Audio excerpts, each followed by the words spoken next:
Good morning friends. अपेक्षा online English classes के YouTube channel पर जयपुर लॉ एकेडमी आपका हार्दिक स्वागत करता है, हार्दिक अभिनंदन करता है।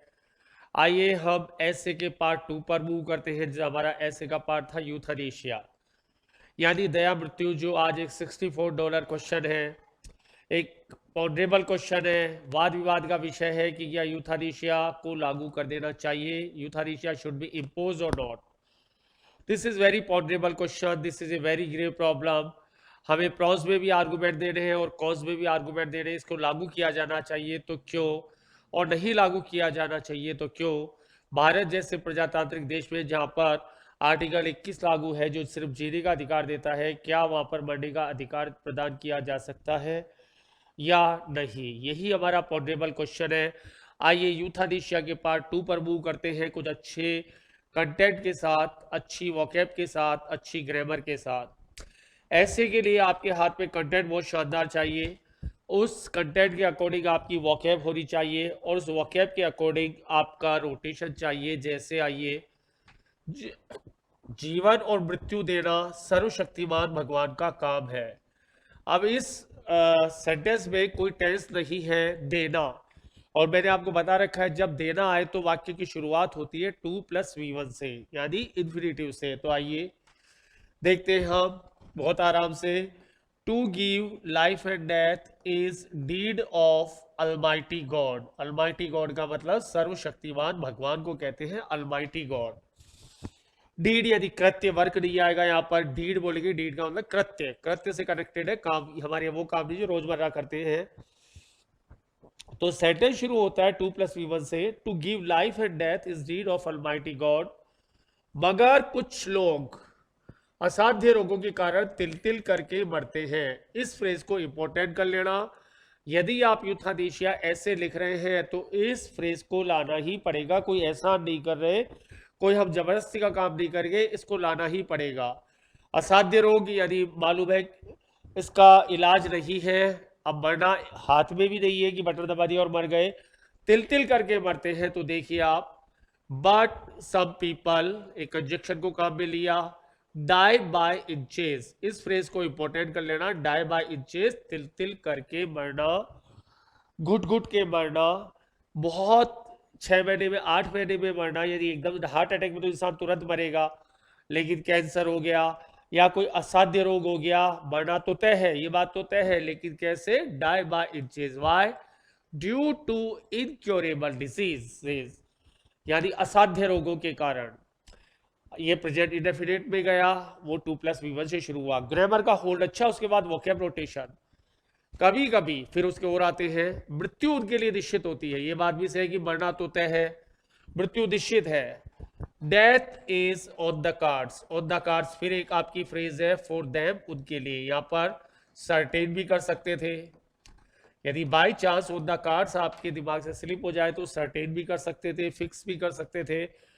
लेकिन डाई बाई इंचेस तो आएगा ही, इसकी कोई अल्टरनेट नहीं है, कोई वर्ड नहीं है।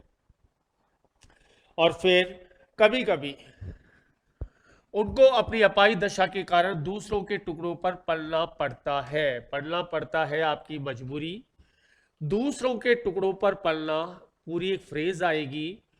जैसे आपने मुन्ना भाई MBBS देखी थी, वहां पर एक पेशेंट होता है पंकज, जो हमेशा कुर्सी पर रहता है। वो तो वो क्या, ऐसा पर्सन क्या यूथनेशिया को डिजर्व नहीं करता? यूथनेशिया को डिजर्व करता है। वो जिएगा तो दूसरे के रहमो करम पर, मरेगा तो दूसरे के रहमो करम पर। तो ऐसी जिंदगी से बेनिफिट क्या है, वही ला रहे हैं हम। Some time they have to आपकी मजबूरी है। देखिए ग्रामर अलग रोटेशन ले रही है।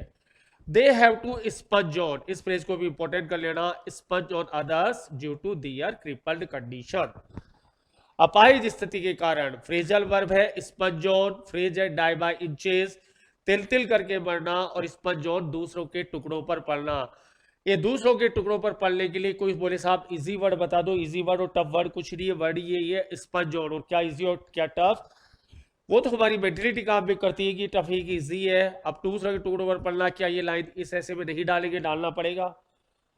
यदि दया मृत्यु पैदा ही कब होती? कई बार कोई दुखी आदमी, आपने बूढ़े आदमी देखे, सुना होगा कि मर जाए तो अच्छा रहे। ये लाइन लगभग लगभग हर वृद्ध आदमी बोलता है कि अब क्या जी के क्या करना, मर जाए तो अच्छा रहे।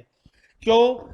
फिजिकल दूसरों के उस पर रहम पर, मेंटल दूसरों के रहम पर, इकोनॉमिकल दूसरे के रहम पर, तो ऐसा जीकर कौन सा भारत का अवार्ड जीतना है, बढ़ने भी भला ये क्या मतलब है। तो आइए हमने इसका रीजन लिया है, वापस एक बार रिपीटिशन ले रहा हूं मैं, बहुत आराम से समझ के लिखना है।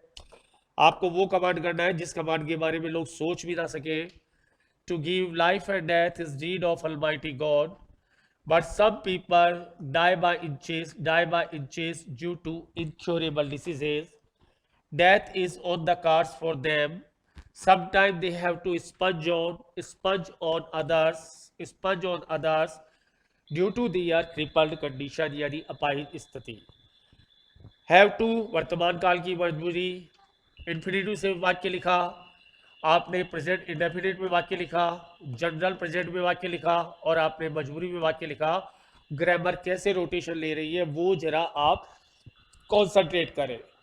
हम दया मृत्यु के समर्थन में पक्ष ला रहे हैं, दया मृत्यु के समर्थन में हम वो चीज पेश करेंगे कि दया मृत्यु लागू होनी ही चाहिए, इसका विरोध भी करेंगे अगले पार्ट में। वे आर्थिक संकट के कारण महंगा इलाज वह नहीं कर सकते, कैन नॉट आ जाएगा।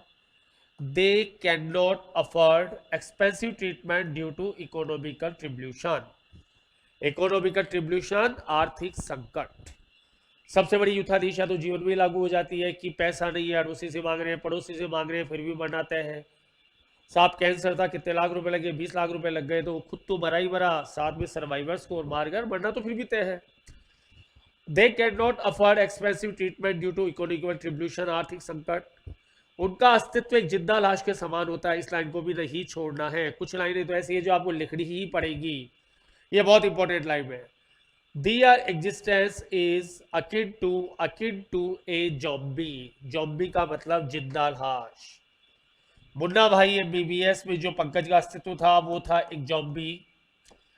अरुणा शानबाग का जो अस्तित्व था, जो 36 साल से ज्यादा कोमा में रही, क्या था, एक जस्ट ए जॉम्बी। और यहाँ पर भी हम दुनिया भर के अस्पतालों में घूमते फिरे तो जॉम्बी यानी जिंदा लाश मरना तो तय है। आपका जिसे कहते हैं कैंसर से पीड़ित रोग है, कीमोथेरेपी हो रही, क्या है वो लोग, जॉम्बी। मरना तो सीधी तय हो जाता है जिस दिन एक भयानक बीमारी का पता चलता है। फिर क्या हुआ, फिर आगे चलिए। वे अपने परिवार के लिए बोझ बन जाते हैं, प्रेजेंट इंफिनिटिव में आइए। They become burden for their family, they become burden for their family. ये पॉइंट्स हैं जो आपको समर्थन में पेश करने पड़ेंगे, चाहे हिंदी का ऐसे हो चाहे इंग्लिश का ऐसे हो। कई बार उनको तिरस्कार का सामना करना पड़ता है।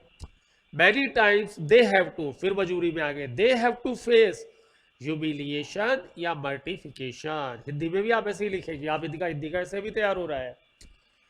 Many times they have to face humiliation और मर्टिफिकेशन, जलालत का सामना करना पड़ता है, तिरस्कार का सामना करना पड़ता है, अपमान का सामना करना पड़ता है। घर में कोई ना कोई तो कह देता है कब मरेगा, लोग सोचते हैं बोझ हो गया मैं, I am just a burden. और ऐसा एक कॉमन सिनेरियो है, इसमें कोई अतिशोक्ति नहीं है, एग्जेजरेशन नहीं है, और उनके ठीक होने की न के बराबर उम्मीद होती है। फिर एक बार आ गए इसके समर्थन में, और there is bigger chances for their recuperation. इस रिकपरेशन को भी इंपॉर्टेंट कर लेना, इनको तो आपको लिखने ही पड़ेंगे। रिकपरेशन, बीमार होकर स्वस्थ होने को कहते हैं रिकपरेशन। तो अब दया मृत्यु लागू करने के पक्ष में हमारे आर्ग्यूमेंट पेश कर रहे हैं, तो देखिए आप, तो आपस में आर्ग्यूमेंट पे आता हूं। They can not afford, can not आ गया, expensive treatment due to economic contribution. Their existence is akin to zombie, they become burden for their family, और many times they have to face humiliation और mortification, और there is bigger chances for their recuperation. 4 हमने समर्थन में argument पेश कर दिए कि दया मृत्यु लागू होनी ही चाहिए। ये हमारे आर्गुमेंट है कि महंगा इलाज खुद एक तकलीफ का काम, घर वालों के ताने खुद एक तकलीफ का काम, तो ऐसे जिक्र करना क्या है, युद्धाधीशा लागू कर दो तो दिक्कत क्या। और आखिरी लाइनें देखिए, दिल और दिमाग को भेज जाएगी। शानदार प्रेजेंटेशन, बिल्कुल शानदार, ऐसा प्रेजेंटेशन कहीं ना तो कोई लिखेगा ना कोई समझेगा। उनके आंतरिक दुख दर्द को कोई नहीं समझ सकता, कैन नॉट में आना है, या नोबडी से शुरू कर दे तो वैसे आ जाएगा। लाइन लिखी है मैंने, जाके पैर फटे ना बिवाई, वो क्या जाने पीर पर आई। बहुत शानदार। हिंदी में बोलो तो पंच करते हुए जाता है, यानी जिसके कहते हैं जिसकी कौड़ी पे लगती है उसी को पता रहता है कि दर्द कहाँ हुआ। और प्योर मारवाड़ी में बोलूँ तो बोलते हैं कौड़ी के हाड़ को ही पता चलता है कि दर्द कहाँ है। जाके पैर फटे ना बीवाई, पैर में जिसके पैर नहीं फटे वो क्या जाने पीर पराई, वो दूसरे की पीड़ा क्या समझेगा। ऐसी दयनीय दशा में लागू होती है। देखिए, उनकी आंतरिक दुर्दक को कोई नहीं समझ सकता। नो बडी मेक आउट दियर इंटरनल ग्रीफ या ग्रीवेंस। ग्रीफ एंड ग्रीवेंस को एक साथ समझेंगे। ग्रीफ एंड ग्रीवेंस ये वर्ड साथ ही जाएंगे। आंतरिक दुख दर्द, इंटरनल ग्रीफ और ग्रीवेंस। एनीबडी से शुरू कर ले तो कैन नॉट को ले लेते, क्योंकि ये लाइन आपको पंच लाइन है। जाके पैर फटे ना बिवाई, वो क्या जाने पीर पराई, कहावत ऐसी दयनीय दशा में लागू होती है।